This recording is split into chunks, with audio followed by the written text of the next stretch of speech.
மதிவாணன் அவர் சொல்றதை பார்த்தா அதிமுக கூட்டணிக்குள்ள எந்த பிரச்சனையும் வராது, ஆனா திமுகல தான் இட ஒதுக்கீடு அந்த தொகுதி பங்கிடப்போ பிரச்சனையே வரும் அப்படின்றாரு. அவர் வேணா அப்படியே கனவு காண சொல்லுங்க, ஒன்றும் பிரச்சனை இல்லை.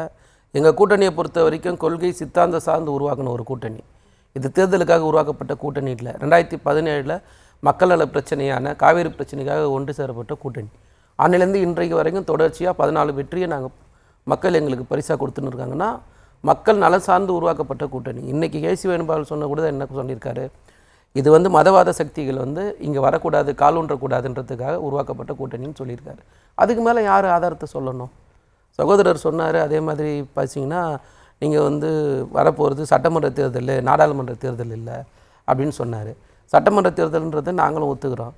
சட்டமன்ற தேர்தல்னால் எதிர்கட்சி தலைவராக என்ன செஞ்சீங்கன்னு ஒரு கேள்வி இருக்குல்ல, மக்கள் அது கேட்பாங்களா இல்லையா? மக்கள் நலன் சார்ந்து நீங்கள் மக்களுக்காக எங்கெங்கெல்லாம் குரல் கொடுத்தீங்கன்னு பார்ப்பாங்களா இல்லையா?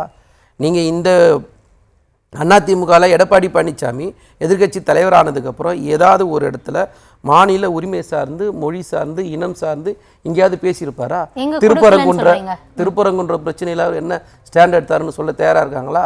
நீதிமன்றத்தினுடைய இதை அவங்க நிறைவேற்றி இருக்கணும் அப்படின்றது தானே. நீதிமன்றம் என்ன தீர்ப்பு சொல்லுதோ அதை அவங்க கடைபிடிச்சிருக்கணும் அப்படின்னு தானே சொல்லியிருந்தாரு. அம்மையார் ஜெயலலிதாவை ஊழல் குற்றவாளின்னு சொன்னாங்க, அதை ஏற்றுக்கினீங்களா?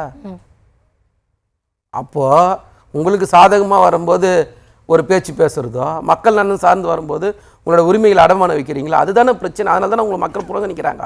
நீங்கள் அதுவே உணர மாட்டீங்களே. அதேமாரி சகோதரர் என்ன சொன்னார்னா காங்கிரஸ் ஆட்சியில் கொண்டு வந்த திட்டங்களை பற்றி பேசினார்.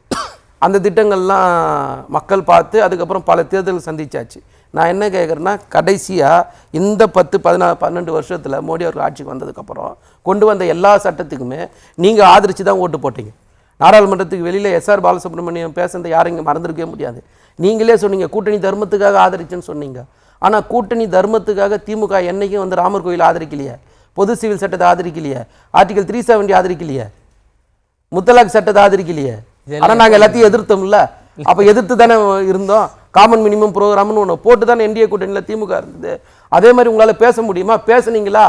வேளாண் சட்டத்திலிருந்து, அக்னிபாத் திட்டத்திலிருந்து, முத்தலாக்கு சட்டத்திலிருந்து, ஆர்டிகல் 370 திரும்பப்பட்டிருந்து, டெல்லி மாநில உரிமை பறிப்பு சட்டத்திலிருந்து, சிஏலேருந்து, என்ஆர்சிலேருந்து, என்பிஆர்லேருந்து, உதாரணத்துக்கு சிஏஏ என்ஆர்சி என்பிஆர் சட்டத்தை கண்டித்து சட்டமன்றத்தில் ஒரு தீர்மானம் நிறைவேற்ற கூட நீங்கள் தயாராக இல்லையே.